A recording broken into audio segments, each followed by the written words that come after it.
greater good. Lahat ng nangyayaring ito, may magandang dahilan ang Panginoon. Amen? Unang-unang dahilan, nakikita ng Diyos na bagamat po tayo ay pandemic, alam ng Diyos ay kayo nagdi-devotion pa rin. Alam ng Diyos ay kayo nag-online. Alam ng Diyos ang pamilya mo'y nagdi-devotion. Alam ng Diyos, yaan yung mga tinatawag na dahilan. Believe that the Lord will use, sabi nga natin, will use the affliction for a greater good. Amen? Sabi natin, greater good. Naniniwala kayo habang yung iba ay nakakaranas ng, ano nga bang tawag doon sa term ng management, cost cutting. Oh, iba, nagtitipid, di ba? Naniniwala ka, diyan ka mapopromote? Oh, praise God, i-testify ko na si Ate Nori, kung kailang pandemic, biglang tinawagan ng public school, di ba? Congratulations. Biro mo yon.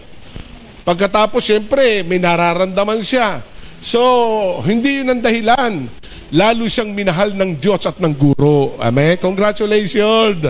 Kasi, yan eh. Kasi kung isipin mo, naku, ito nararamdaman ko, baka ko hindi matanggap. No, let God. Let God. At ngayon, napakasaya. Amen? Kaya sabi ko, congratulations sapagkat yung ibang private school nagsasara. Pero ikaw, nagbukas ang oportunidad na may ranking pa siya doon sa public school. Congratulations. And that is the reason. Kaya believe, sabi nga natin, believe that the Lord will use your affliction, your problem, for a greater good. Kaya hindi mo titingnan lang yung negative. Kung titimbangin mo, mas mataas ang positive. Hindi dahil sa COVID, mas mataas pa rin ang katapatan ng Diyos na positibo siyang kumikilo sa iyo. Mataas pa rin yan. Amen? So let us believe. Number 3, thanks God for the way that He will use the affliction for building godly character in our lives. Ano sabi ng James chapter 1 verse 2? Ang sabi ng James chapter 1 verse 2, mga kapatid, magala kayo kapag kayo ay dumaranas ng iba't ibang uri na pagsubok. Sabi natin, iba't ibang uri. So ano yung iba't ibang uri? Alam nyo, nung binabasa ko ito siguro yung uri na hindi pa nating nararanasan, yung COVID. Ang sabi kasi ng Bible, iba't ibang uri.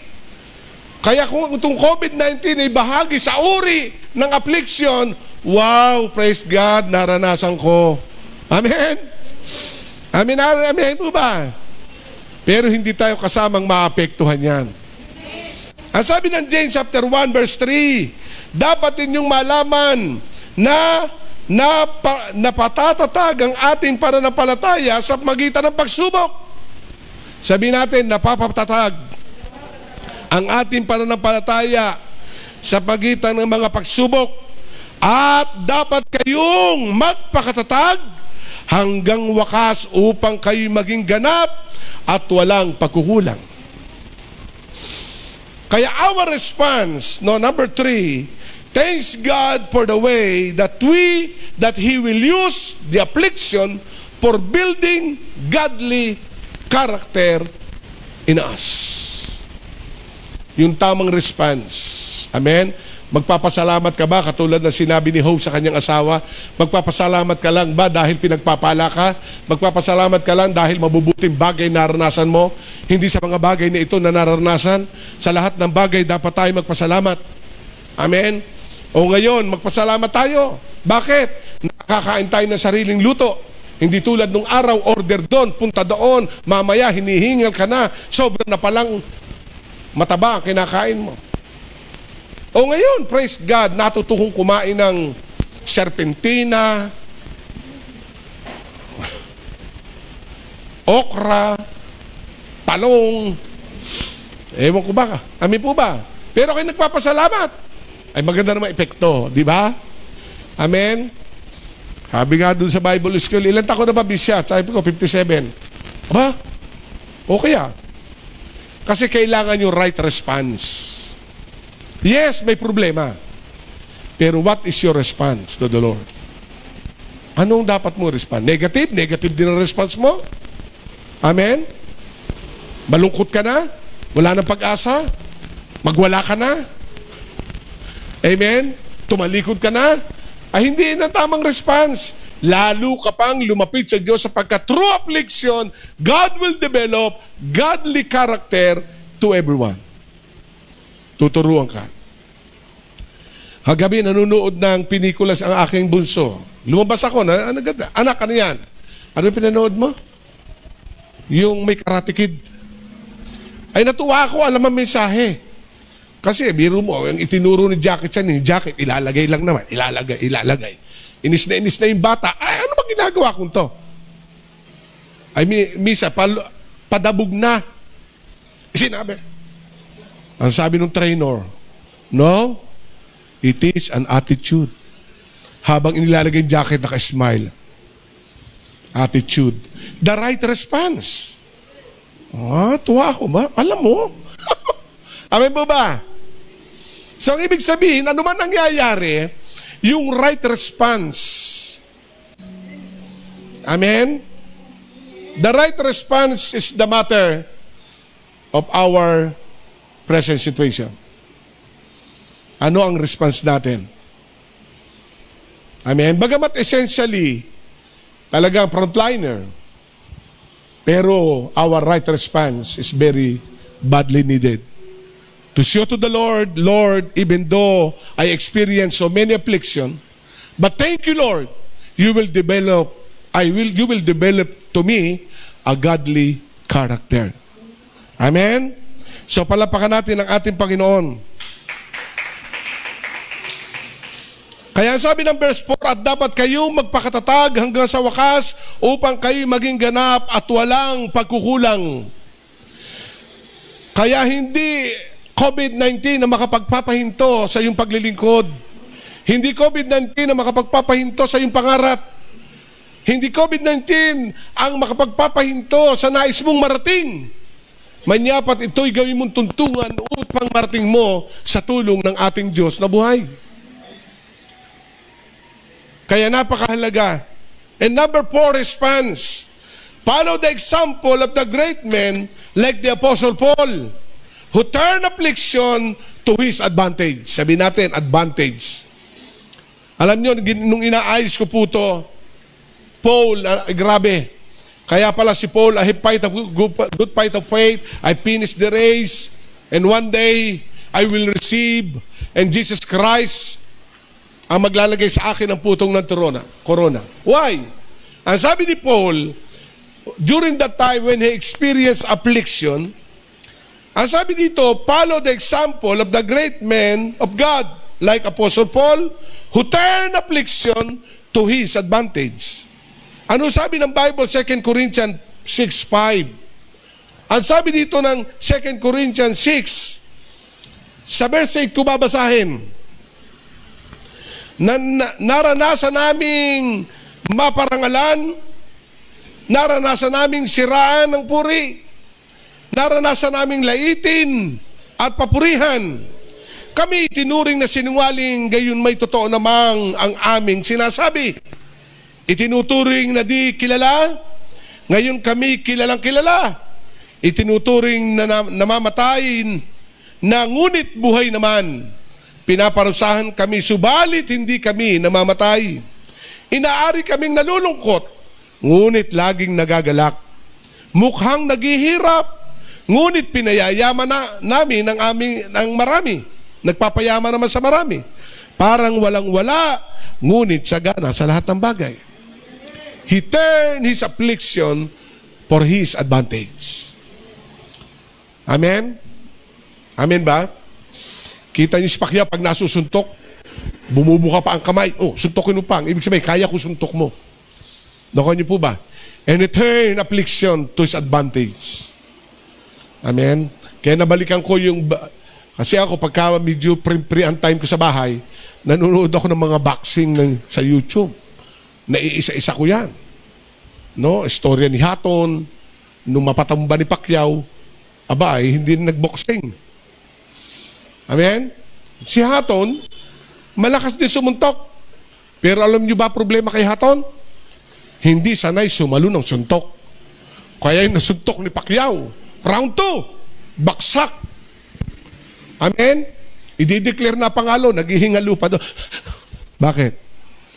Kailangan sa bawat Kristiyano today, hindi ka lang marunong sumuntok, marunong mo saluhin na suntok. At tandaan natin, mas makapangyarihan ang Diyos na nasa iyo kaysa sa espiritu ng sanlibutan. You need to make a right response. Amen? Kaya sabi nga ni Pablo sa kanyang word, ang ginagawa ko ay yung hindi ko gusto. At yung hindi ko gusto, ang ginagawa ko. Parang makulit, ano? He's talking about himself. Ang ibig sabihin, yung gusto ng kanyang laman, hindi niya ginagawa. Yung ayaw ng kanyang laman, ang ginagawa niya.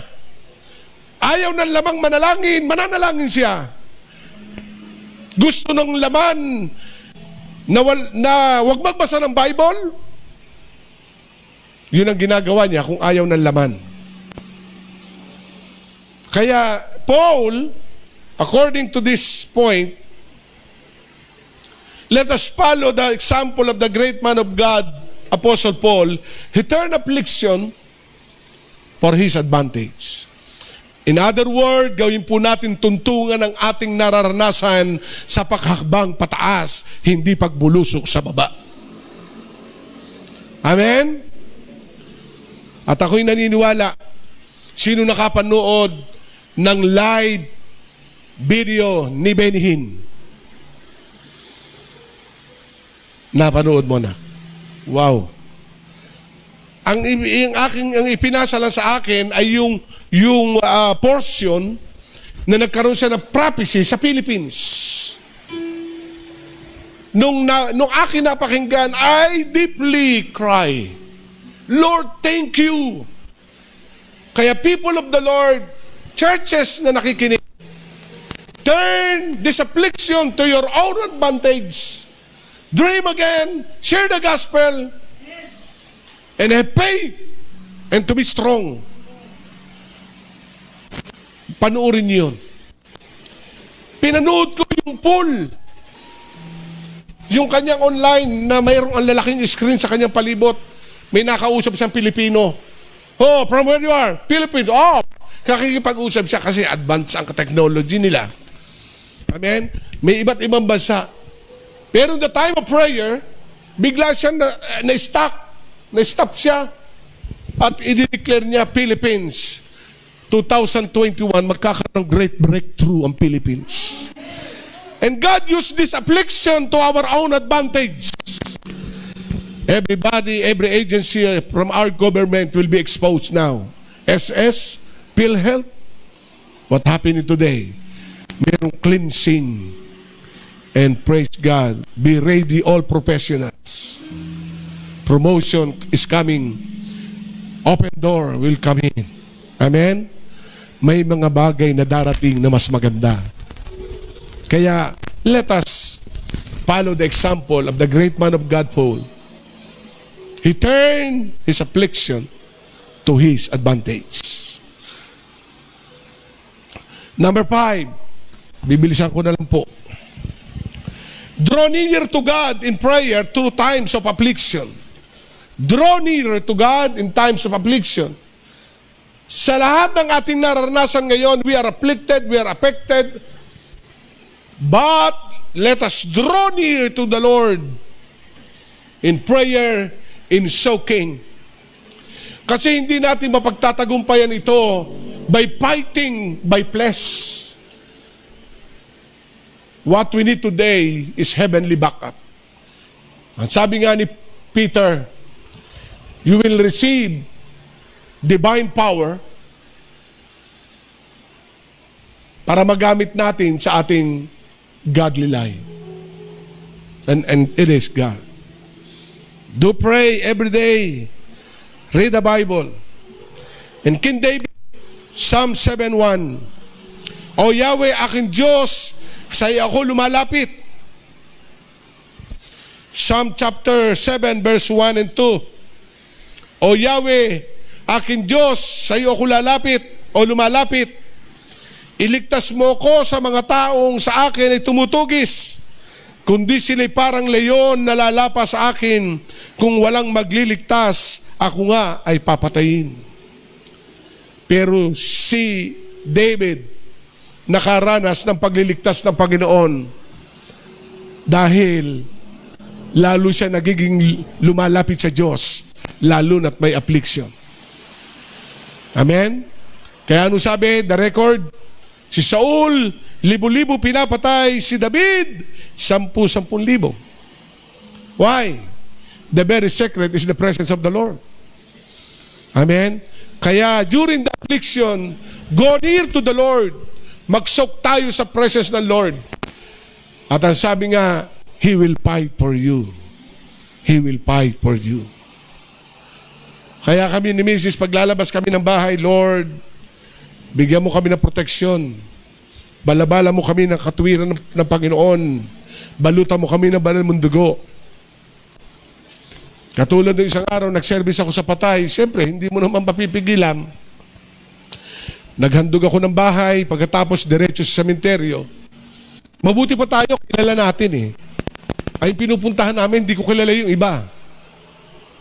Pero praise God, I turn every affliction and problem for His advantage. I share the gospel. Amen? Number 6, katulad din ni David, as the Lord to fight your battle, and it will relieve your stress. Alam nyo, kailangan hindi naman kayo iinom ng stress tab. Amen? Ang dami ng gamot na na-invento ngayon. Dahil stress na. Pero pag-pray natin, news blackout lang siguro tayo, pero ang dami nagpapakamatay. Hindi makayanan. Napanood niyo sa YouTube, yung isang babae na ando sa terminal ng isang bus stop sa Maynila, tumalon. Ang problema, nung siya bumaksak paa, nabali buto, buhay siya. Di na pa na bagong problema na naman. Nakuha niyo po ba ako? Kasi hindi mo kaya. Very stressful talaga.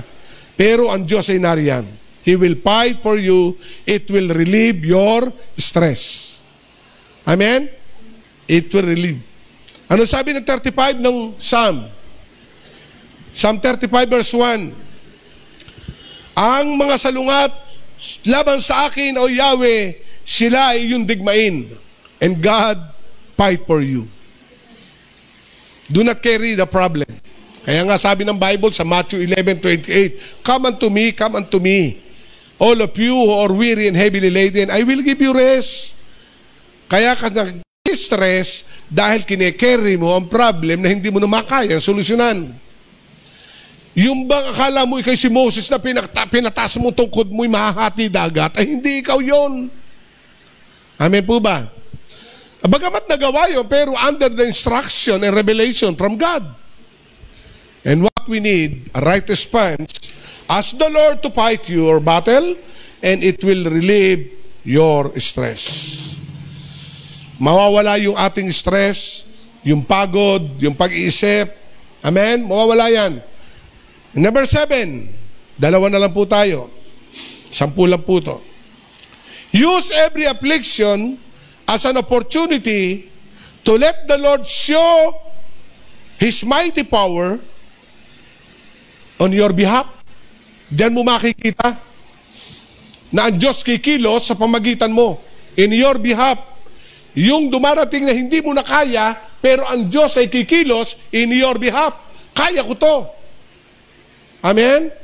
Kaya ko to. At makikita natin ang Diyos ay kumikilos. Ano sabi ng Matthew chapter 8 verse 25? Dahil sa labit na takot, si Jesus ay nilapitan at ginising ng mga alagad. Panginoon, tulungan niyo kami. Lulubog tayo, sabi nila. Ngunit sinabi niya sa kanila, bakit kayo natatakot? Napakaliit ang inyong pananampalataya, bumangon siya, pinatigil ang hangin at ang mga alon at bumuti ang panahon. Eto mga kapatid, may mga bagay na hindi mo kaya solusyonan, pero kaya ng Diyos yan. Alam niyo, positive meditation ko dito, merong tamang ginawa din naman ng apostol, bagamat sila ay nirebuke ni Jesus. Where is your faith? Alam niyo, positive nakita ko dito? Alam ng mga tao na hindi nila kaya ang bagyo. Kaya ang ginawa nila, ginising si Jesus. Ay sa tingin niyo kaya, kung kaya nila, gigisingin ba ang Panginoon? Nako niyo po ba? Kaya ako'y natutuwa, akala ko, pag binabasa ko ito, ito naman mga apostol na ito, alam pa rin ng palataya, ginising pa ang Panginoon. Pero alam nyo, habang ako'y lumalalim sa pagbubulay, may nakita akong positive character ng mga disipulo noong unang panahon. Bakit? May mga problema na hindi mo kayang solusyonan, ilalapit mo. Nakuha niyo po ba? Yun ang nakita ko. Are you with me? Yun ang nakita kong positive. Na akala ko kasi, sabi nga, huwag kang judgmental, ano? Ginajudge ko disipulo pag binabasa ko noon. Sabi ko, ay kainaman itong mga taong ito. Kaya pinagalitan sila ni Jesus. Nasaan na pananampalataya mo? Yun lang. Pero alam nyo, lumalim ako sa pagbubulay, may positibo akong nakita. Na sa gitna ng bagyo't pagsubok, tama ginawa pala ng mga taong ito. Amen. Na wag mong kayanin, hindi mo kaya yan. Amen? Ask God, and He will work in behalf of you. Kaya tayo nahihirapan, ikaw ang sumasangga. Tigil ang ulan. Tigil ang... hindi mo kaya. In behalf of you, Jesus worked for you. Amen? So sabi ko, Lord, humingi ako ng tawad tuloy Naging judgmental ako. Pag binabasa ko nung araw to na, o nga, lita parang palataya. Yung pala may positibo. Tama yung ginawa nila. No? Naimi po ba? O sabi mo, tama lang ginawa mo. Lumapit ka kay Jesus. Amen? At tama din kasi, alam niyo naman, ay mali talaga pananampalataya ng mga apostol noon. Nakuha niyo po ba? Kasi ang kanilang pananampalataya nakabase kay Jesucristo as human being. Kaya nga makita natin, si Jesus Christ ay nakapako sa krus, si Pedro nag-deny na sino na heroes ko? Sino na tagapagtanggol ko? Pero lalong na-highlight nung si Kristo ay nabuhay na muli. Na sabi ni Jesus Christ, huwag niyong kakalimutan si Pedro na ako'y nabuhay na muli. Amen? God is still working in your behalf. Huwag mong kayanin ang problema. God is still working in our behalf. 6 months tayo, diretso upa. Hindi tayo napuputulan ng kuryente. May internet pa tayo. May tubig pa tayo. Na minsan tumaas pa, hindi naman ginagamit.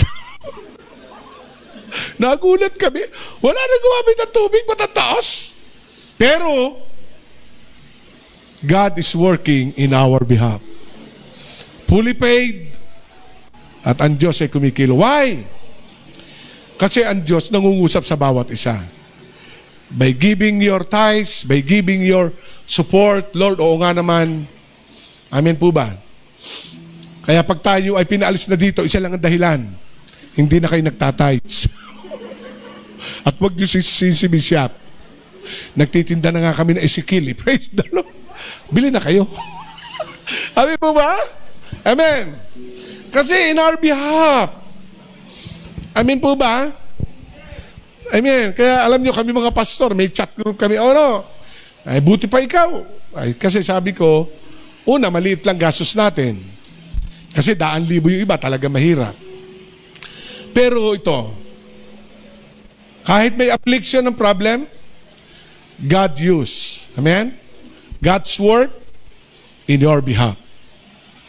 Huwag mong patigilin ng bagyo, hindi mo kaya yon. Huwag mong patigilin ng alon, hindi mo kaya yon. Pero remember, our response, use every affliction as an opportunity to let God show His mighty power in your behalf. Number 8. Follow the example of Jesus Christ who responded correctly to the affliction. Ano ang naging response ni Jesus Christ, no? doon sa tinatawag na affliction na kanya naranasan. Ano sabi ng Matthew 26, verse 39? Lumayo sila ng kaunti, nagpatira pa siya at nanalangin. Ama ko, kung maaari po, ilayo ninyo sa akin ang kapang ito ng paghihirap, affliction. Ngunit hindi po ang kalooban ko, kundi ang kalooban niyo ang mangyari. Jesus Christ responds positively during the time of affliction. Amen? Kasi darating talaga sa kanyang Via Dolorosa. Ipapako talaga siya. Lalatiguhin talaga siya. Kasi Propeta Isaiah says, sinabi na ng Propeta Isaiah yun. Amen? Pero what is the right response of Jesus correctedly in his affliction? So ang ginawa, nanalangin siya. At Panginoon, not my will be done, let your will be done. Kasi alam niyo ito. At alam niyo naman yon. Hindi tayo pababayaan ng Diyos na tayo mahulog sa bangin. Hindi tayo pababayaan ng Diyos na ikaw ay mawala. Amen? Ang Diyos ay nariyan lagi sa iyo.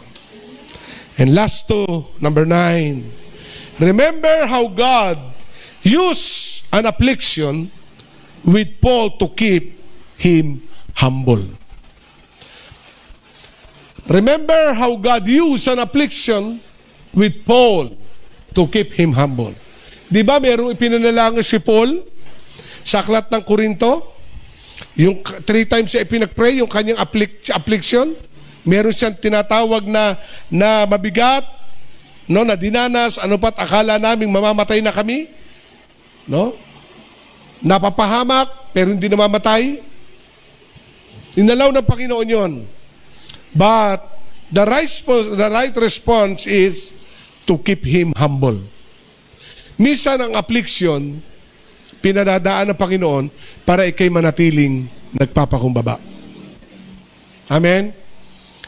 Meron pong, matagal na ito, talagang ipinromote siya ng Diyos, talagang extravagant living, but one day, nakasama siya sa cost-cutting ng company, sa isang oil company, at siya ay biglang natanggal at umuwi. Nakuha niyo po ba?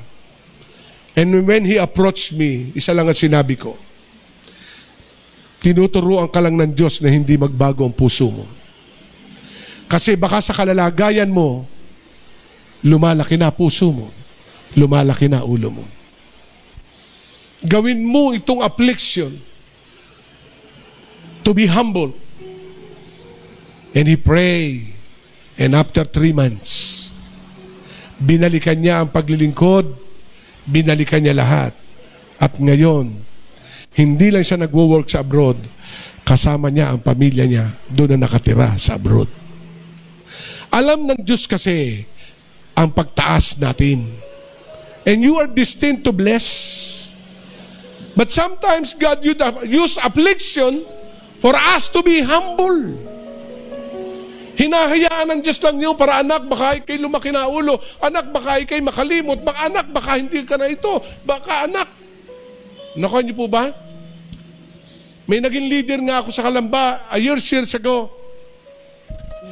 He is a superintendent ng isang power corporation. Alam niyo, nung kami nag-meeting to delegate essential ministry, ang kinuha niya ay cleaning. Sabi ko, bro, ba't kinuha mo? Yes, pastor. Kasi sa opisina, ako na boss. Ako taga-utos. Gusto ko dito, ako naman ang utusan. Amin po ba? Hello? Kaya yung coaching niyang napakaganda ang nasa likod pagka Sabado at Linggo, map. Dala niya yun. Minamap niya. At ito positive. Nung nakita niya medyo sira ang CR, sabi niya, pinagawa niya. After 2 weeks, nag-deliver ng mga tiles. Ay ko bro, bakit? Pastor, pagagandahin ko yung ministry ko. Ako na bahala, ako magpapagawa. Tukat na story na paganda CR. At one day, sabi ko, bro, ililipat kita. Yun ang mga opisina ang linisin mo. Bakit? Sira ang office. Hindi, sabi niya, Pastor, no, Isasama ko yon. May 3 na akong member ngayon. O, biro mo nyo, siya chairman ng cleaning ministry. And today, he is now, kung di ako nagkakamali, pinakamataas na sa buong Pilipinas. Nakuha niyo po ba ako? God used affliction and trials to make us humble. Pero hindi ka naman dinidegrade noon at inaalis. Medyo tinatapik lang ng Diyos. Amen? Pero you will be the head, stay head, not the tail. Amen? And the last one before I close. God's allow affliction to show our need for help from the godly leader. Ito po ang response natin. Pag dumadaan ang affliction, ipinapakita dito na kailangan natin ang tulong ng mga leader. Nakuha niyo po ba ako? Amen? Pag kayo may sakit, magpa-pray kayo. Amen po ba? Kung kayo may mga plano, mag-a-apply sa abroad, magpa-pray kayo. Kasi ano sabi ng James? Basahin natin. James chapter 5 verse 13 and 14. Nahihirapan ba ang sino man sa inyo? Manalangin siya. Nagagalak ba ang sino man? Umawit siya ng papuri sa Diyos. Verse 14. Kung kayo ay may sakit, ipatawag ninyo ang mga pinuno ng iglesia upang ipanalangin kayo at pahiran ng langis sa pangalan ng Panginoon. Amen. Alam niyo isang testimony, sinare ko kay Mrs. Nag-o-online ako. Biglang may nag-chat sa akin from abroad. Bishop, please pray for my father. Ichanat pa na yung pangalan. Dinala po siya ng mama ko sa ICU. Talaga, iba hirap na huminga. Antimano, sabi ko, yes, sabayan mo ako ngayon. Pray, pray, pray. Binasa ko yung pangalan, in Jesus' name, Jesus' name. Sa ospital, kasi nasa abroad siya, yung magulang niya, nasa Pilipinas, in Jesus' name. Alam niyo, after 10 minutes, nag-respond. Bishop, salamat sa prayer. Bakit? Regular na po. At mamayang hapon, ilalabas na po na ICU tatay ko. Amen?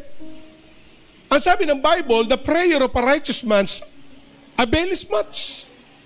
Ang panalangin ng matutuwid ay dinidinig ng Diyos.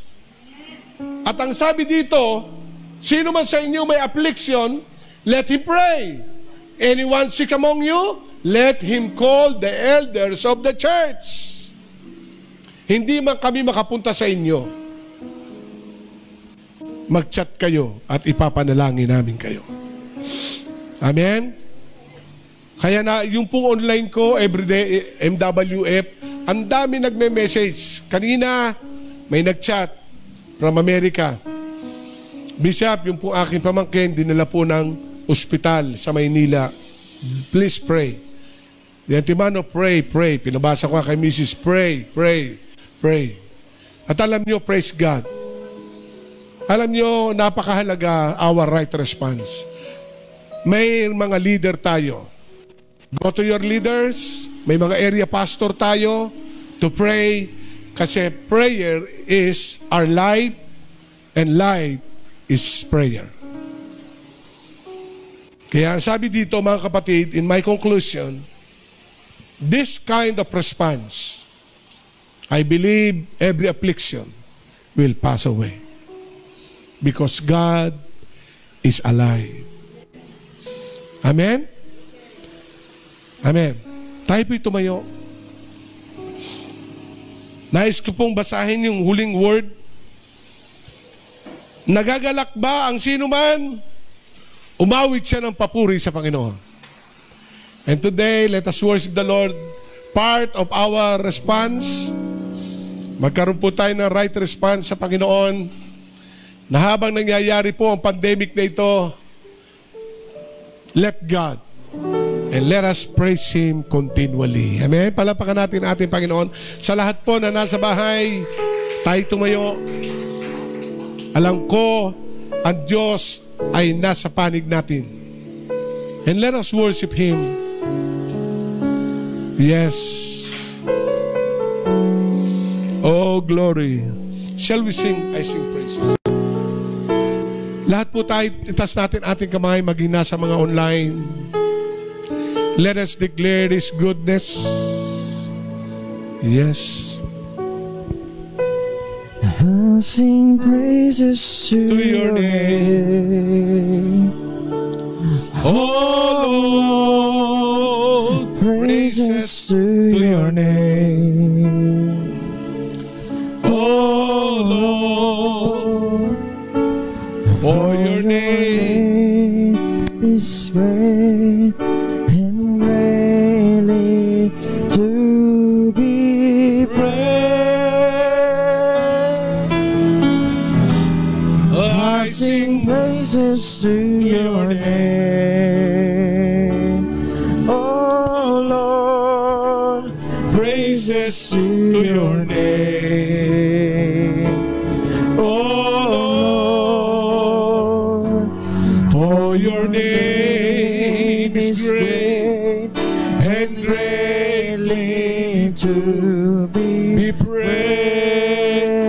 I sing worship to your name. I bring worship to To your name. Sambahin natin ang ating Diyos.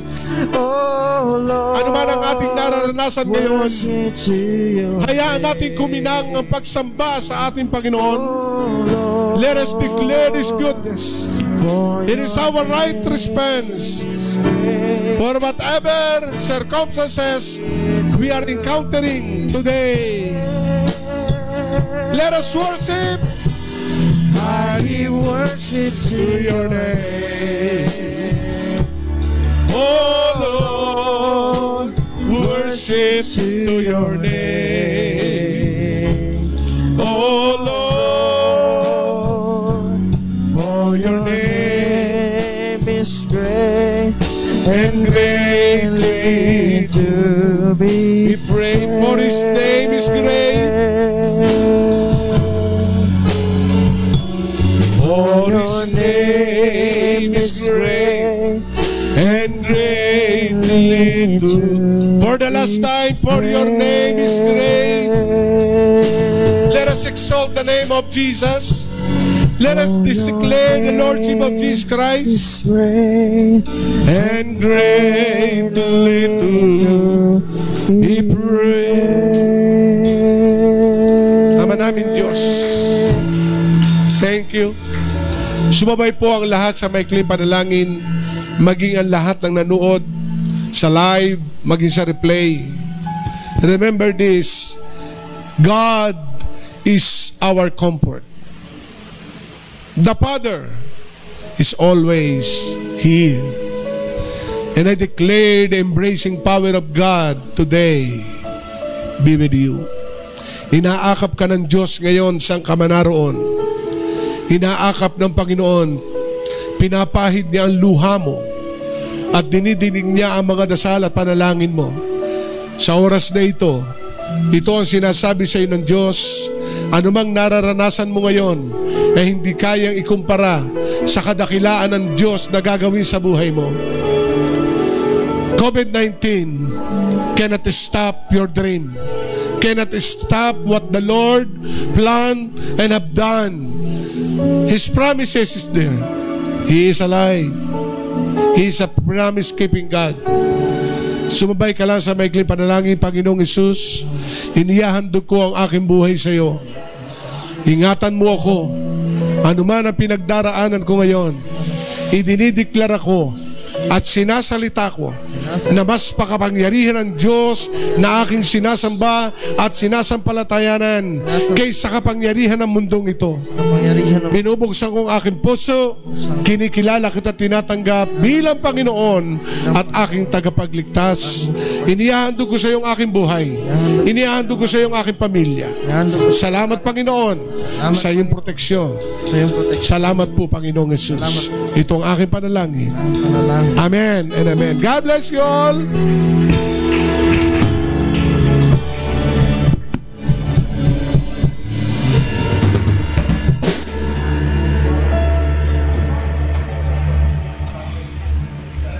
Hello.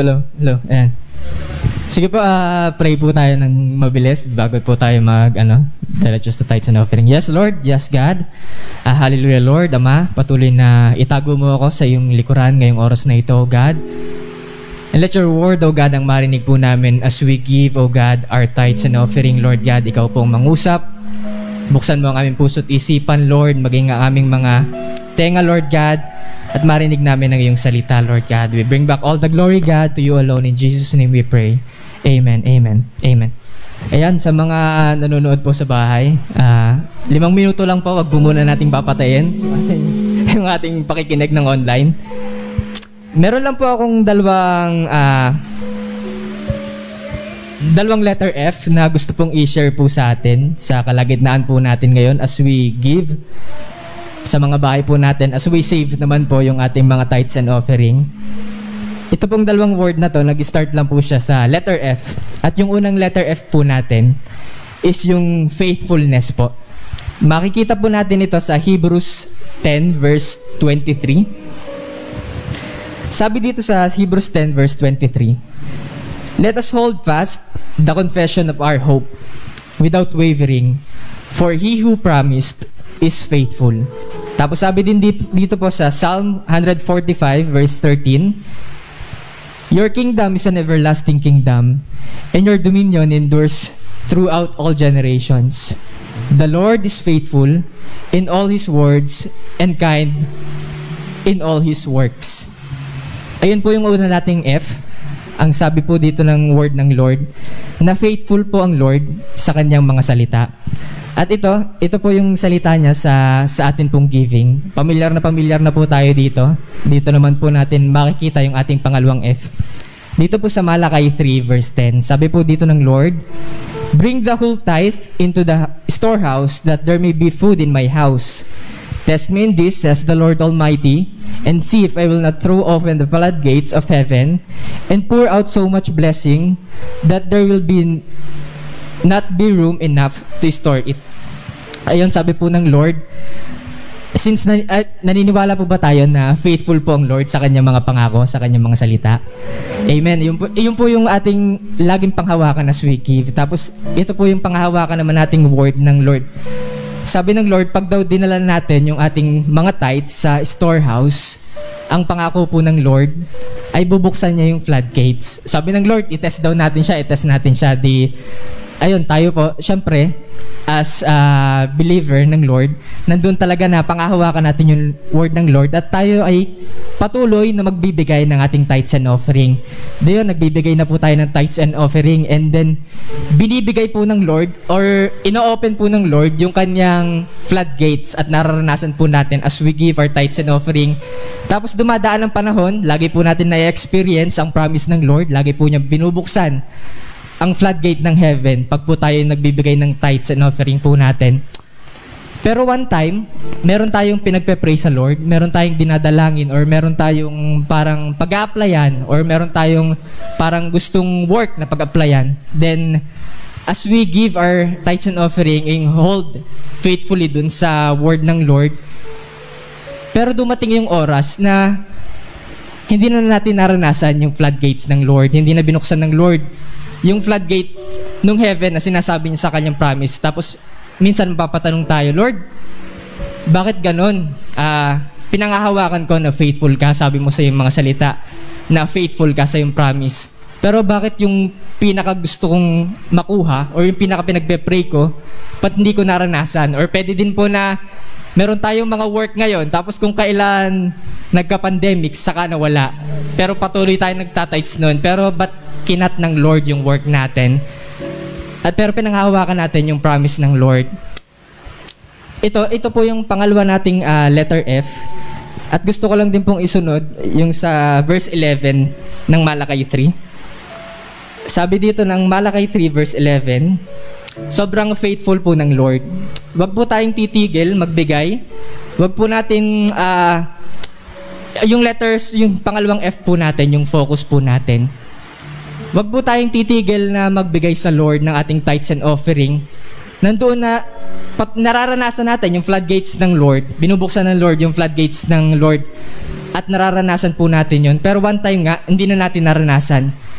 Pero dahil faithful ang Lord, ito po yung sabi niya sa verse 11, I will prevent pests from devouring your crops, and the vines in your fields will not drop their fruit before it is ripe, says the Lord Almighty. Ayun po ang sabi ng Lord. Nandoon na yung focus po natin, minsan napapapunta na po dun sa blessing. Nawawala na po doon sa faithfulness nung sinong nagbibigay sa atin. Yun po yung pangalawa nating letter F, na as we give and believe that our God is faithful, i-focus po natin, pag nakaka-receive po tayo ng blessing, pag ino-open na po ng Lord yung floodgates, wag pong mawawala yung focus natin doon sa nagbibigay. Wag mapupunta doon sa blessing. Dahil ang promise ng Lord, kaya pala hindi binigay ng Lord yung prayer natin, baka pest yan. Pine-prevent lang ng Lord na may mangyaring masama sa atin. Kaya hindi inopen ng Lord yung floodgate na yon. Or kinat ng Lord yung work mo, baka may pine-prevent sa Lord na baka may mangyaring masama sa iyo doon, especially ngayon na merong pandemic nga. Baka dahil kinat ng Lord yung work mo, is baka pag nag-work ka pa, mas lalo kang ma-expose or mas malaki pa kaysa sa kikitain mo yung magagastos mo. Kaya lagi lang tayong magtiwala sa words ng Lord. Kung nagtitiwala tayo na faithful ang Lord, nandoon na wag mawawala yung focus natin. Lagi nating isipin at lagi nating panghawakan at lagi tayong tumingin, wag dun sa blessing, kundi dun sa faithfulness nung nagbibigay sa atin. Yun lang po yung gusto kong i-share sa atin ngayon. At as we give po, lagi po nating isipin, faithful ang Lord. Minsan nakikita lang po kasi natin yung one side ng picture. Minsan nakikita lang natin yung one side ng picture. Pero ang nakikita ng Lord, yung big picture, which is yung talagang, ang gusto lang talaga ng Lord sa atin is yung what is good for us. Hindi gusto ng Lord na tayo ay mapahamak, kundi gusto ng Lord lagi yung best and what is good for us. Kaya ayun po, panghawakan natin na faithful ang Lord at yung focus po natin lagi lang po kay Jesus. Yan, pray na po tayo and hawakan na po natin ang ating tithes and offering. Yes God, yes Lord. Hallelujah, Ma. Lord, ngayong oras na ito, patuloy na buksan mo ang aming puso, siyasatin mo ang aming puso, God. Ikaw ang nakakaalam, Lord God, ng aming mga pangangailangan, Lord God. And as we hold, Lord God, sa iyong mga salita, Lord God, nawa, Lord, na wag mawala ang aming tingin, O God, sa iyo. Kundi lagi kaming mag-focus, O God, sa iyong mukha, Lord God. And truly, Lord God, in your promise, you are faithful, O God. And as we give, Lord God, pangahawakan namin ang iyong salita, Lord. Lord, ikaw ang may ahawak po ng lahat, O God. Ikaw ang makapangyarihan sa lahat, Lord God. Lord, sa iyo po namin pinagkakatiwala ang lahat, and we bring back all the glory, honor, and thanksgiving to you alone, God. In Jesus' name we pray. Amen. And amen po. Lakas, ikaw ay tapat, ikaw ay sapat, Diyos ng lahat. Di mo iiwanan, di bababayaan, magpawalang hanggan. Ikaw ang kalakasan, ikaw ang lakas, ikaw ay tapat, ikaw ay sapat, Diyos ng lahat. Di mo iiwanan, di pababayaan, magpawalang hanggan. Ikaw ang kalakasan. Hello. May short meeting tayo after this. Short lang yon para po sa ating preparation dahil medyo magtatagal talaga ito. Okay, let us pray. Lord God, maraming salamat, Panginoon, sa umagang ito. Salamat sa presensya mo na sumabay sa amin. Salamat for your presence, O God, for your word, at sa lahat. Sa aming pag-uwi, ingatan mo po kami. Sumami ng pag-ibig ng Diyos Ama, pagkapalan ng Diyos Anak, at ang pakipisan ng Santong Espiritu. Ito pong aming dalangin sa pangalan ng Panginoong Hesus. Amen. Amen. Sige, wag na kayong umalis dyan. Magmi-meeting lang tayo.